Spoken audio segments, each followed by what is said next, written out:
So I took my car through the car wash the other day, and since I had the dash cam running anyway, I thought afterwards it might be an interesting way or an interesting video to use while discussing the mechanics of how a car sinks.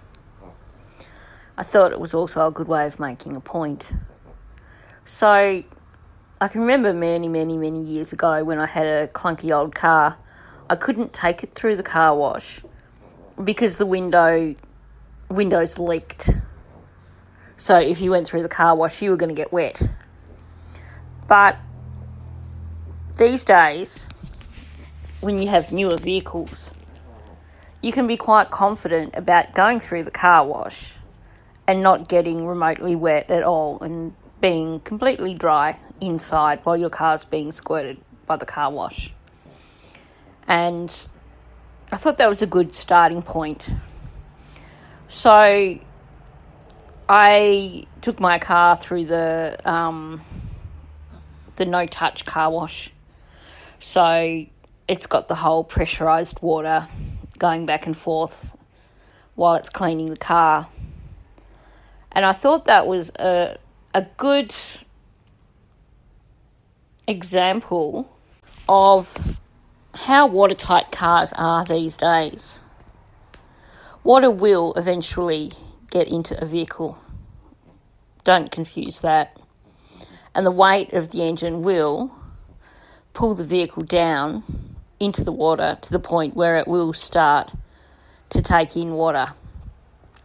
But let's talk about what happens when a car first goes in the water. So as I said, when you go in a car wash, you're not going to worry about your car getting wet inside because you've got these really good door seals that stop your car from getting wet. And even with the high pressure water going against your car and against the cracks, like the openings in doors, you're still not going to get any water inside your car. So what's the difference? What happens when your car goes in the water? So I was looking at a few different videos online, and I'm not going to play any videos of cars sinking because the ones I could find where they videotaped inside the vehicles I found really triggering, because they were ones that were set up like Mythbusters, where someone was actually in the vehicle as it was sinking. So that was far too triggering for me. But what I realised was, first of all, let's talk about the misconception that people seem to have in terms of when a car goes in the water that the engine's going to drag it right down really quickly. It's not going to happen that way, because basically the way vehicles are engineered is that while they are still heavier in the front end, newer vehicles, the distribution isn't quite as significant as you think. So I looked up the weight distribution for a 2013 Honda CR-V, like Kiely's. And what I discovered was the weight distribution is 59% to 41%. So 51% of the weight of the vehicle is in the front of the vehicle, while 41% of the weight of the vehicle is in the back of the vehicle. So when you think of it that way, yes, it is eventually going to drag itself down from the weight of the engine. But you've also got the buoyancy of the tyres, and you've got the cabin area sealed initially when the car goes in the water. So while the engine is gradually going to sink, and that's going to gradually, if it's gone in slowly, then, according to Jared Lysek, that's when you're likely to see it turn to a turtle, as in it's going to flip over, because it's gone in without too much disturbance, meaning that it is going to float for a while, and as it floats, the weight of the engine is going to gradually drag it down. And then if you picture it, you can picture the weight of the engine pulls it down, then the back end will go up. But at the same time, remember, that's only, I'm just going to say 60-40 because it's close enough to that. That's only a 60-40 weight distribution.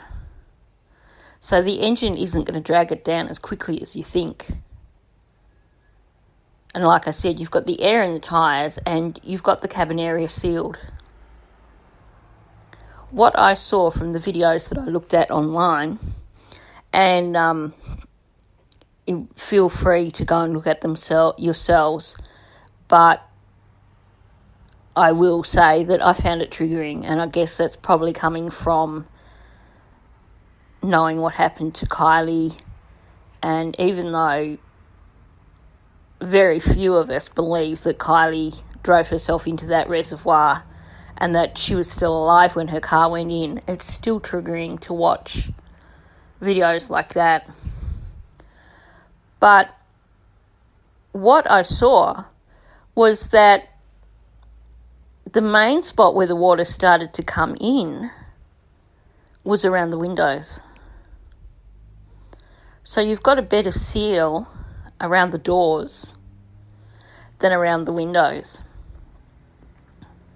Now, obviously, in the case of being in a car wash, you don't have to worry about that. The water, even high pressure, the seals are going to stand up to that. But imagine a scenario where the water pressure is constant. The windows, the way they sit inside the door, well, they're designed to wind up and down, and they're on tracks. But you think about the amount of pressure on those windows, they are going to shift a little bit in the tracks. They're going to shift inwards, and that's when you start getting water starting to pour in. That's my thoughts from watching the various videos.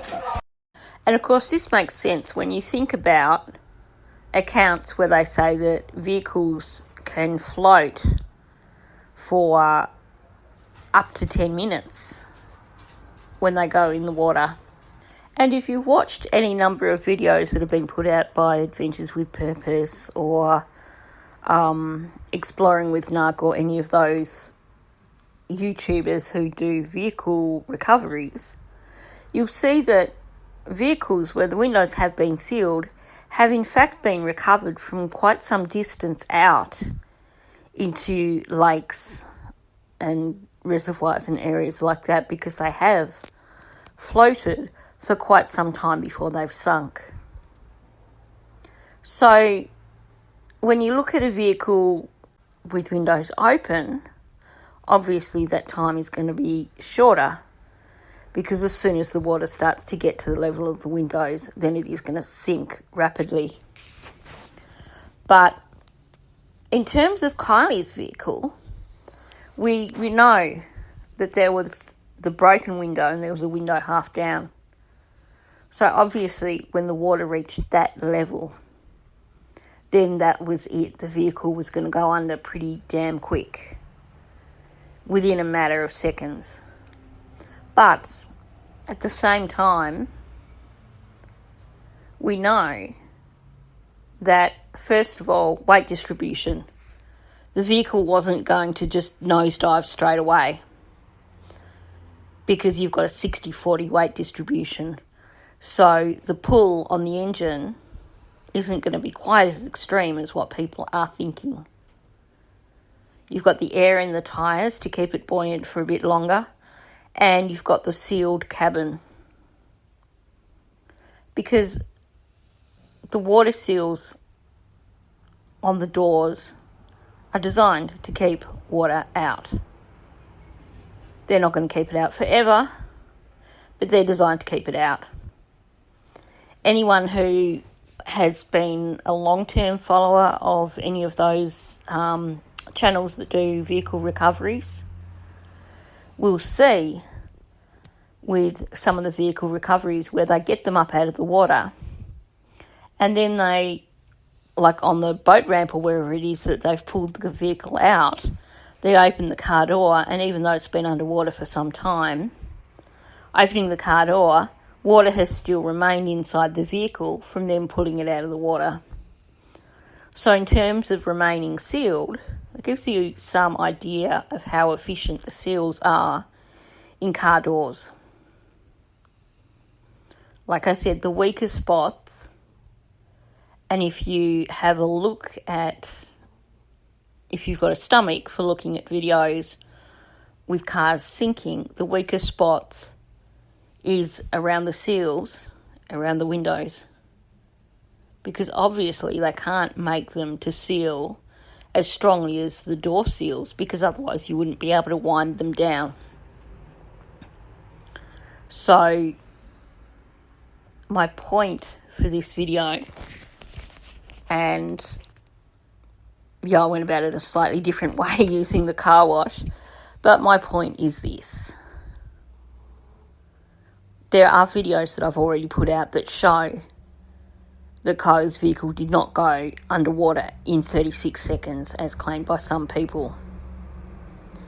The truth of the matter is that once that vehicle reached a point where it could float, it would have still floated for a few minutes. There's another video which I made which showed a car that drove into the water at a boat ramp. And I'll find that video and I'll add the link. But you can see the amount of time that it took for the vehicle to sink. What happened was there was enough time to get the occupants out of the vehicle before the vehicle sunk. And the occupants were actually quite confused and dazed, so they didn't get out straight away. Food for thought. So consider these things. Imagining a vehicle going into the water, and like I said, it's not going to sink immediately. A few things are going to happen. The air inlet valve is going to suck in water. That's going to kill the engine. It's not necessarily going to kill the electrics straight away. When the electrics are set up in a vehicle, obviously, you're not going to want it to be so sensitive that it dies completely from a little bit of water. Yeah, it used to be that way. My first vehicle that I owned was a little 1976 Leyland S Mini. And anyone who's ever owned Minis will know that the distributors in Minis were a pain in the proverbial. You had to carry a can of WD-40 in your car with you, because if the way it was put together, the basic engineering of the Mini, the reason it was such a compact car was because the engine was all upright. The gearbox was mounted underneath the engine so that you took up a smaller amount of space with the engine. So what you ended up with was the distributor at the very front of the engine, your water coming in through the grill, and presto, a little bit of moisture in your distributor and bam, the car wouldn't start. So, you know, back in the old days, if you had a Mini, you had to be able to take off the cap of the distributor, spray it out with WD-40 to get it going again. But these days, modern vehicles are put together way better than that, so that you don't have to worry so much about water getting up inside the engine bay. You don't want your electrics screwed up just because you got a bit of water under the bonnet. So the reason I'm saying that is because there's a lot of assumptions that have been made with regards to Kiely's vehicle. First of all, the assumption that I mentioned about the engine dipping down really quickly and dragging the vehicle under, when your weight distribution is actually only 60-40. Likewise, people going, well, it would have sunk really quickly because the windows were open. No, it only would have started sinking quickly once the water level reached the open windows. And like I said, if you go and look at the other video that I showed quite some time back where someone drove their car into the water at a boat ramp, you'll see that it doesn't sink immediately. So here's the thing.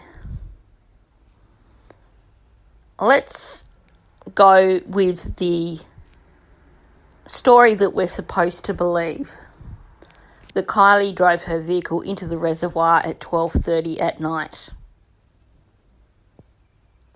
Let's presume that somehow she managed to drive it through the mud at the rear edge of the reservoir and not get bogged in the mud, but by some miraculous skill, she managed to get through the mud out into the deeper part of the reservoir, and so that her vehicle began to float.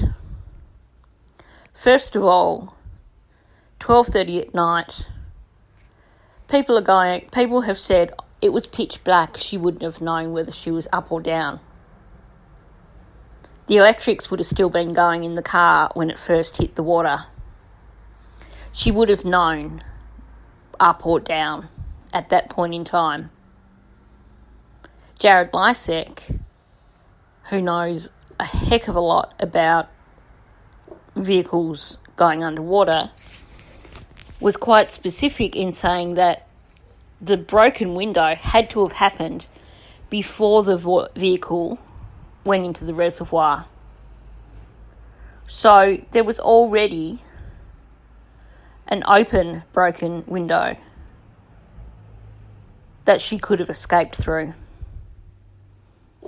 There was also a window behind that was half open.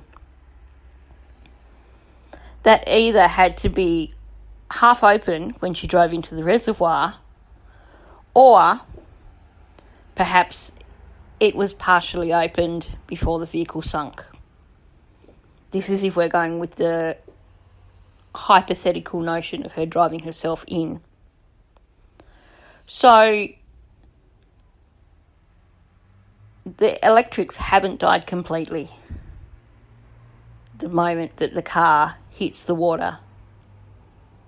So even internally, you've got the various displays in the vehicle.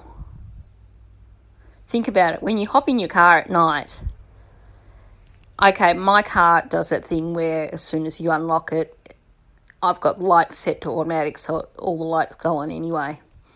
But let's say that you don't have your lights set to automatic. You hop in the car, you turn the ignition, suddenly you've got internal lights on the dash and everything. So it wouldn't have been pitch black inside the vehicle when that vehicle hit the water. You'd be able to tell that you were floating. You'd realise that you'd hit the water if you were conscious, for starters.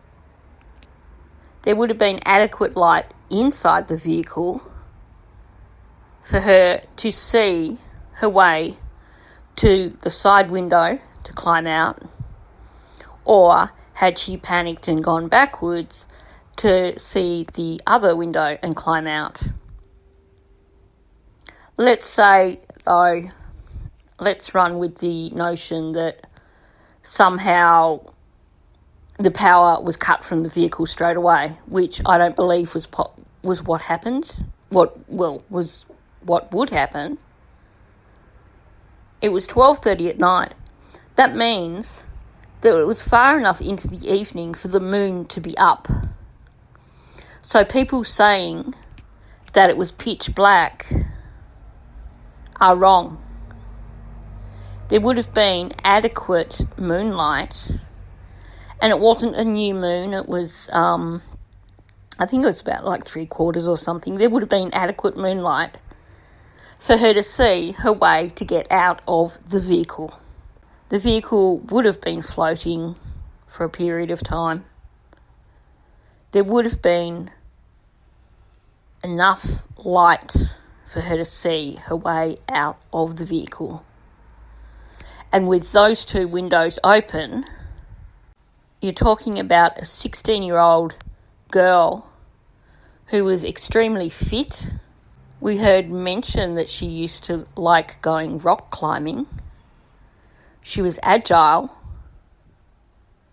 Seems to me impossible for her to be not able to get out of that vehicle. Thanks for listening. Please hit the like, and if you're not already subscribed, please subscribe to my channel. It's free and it helps get my channel seen and helps me to build my channel. Also, should you be interested, there are memberships available. I publish a minimum of a weekly members video on a range of different topics. And I've done one members giveaway, and I plan on doing more giveaways for members in the future. I'm grateful for any support given to my channel, as it helps me to continue to fight for justice for those people who can't fight for themselves.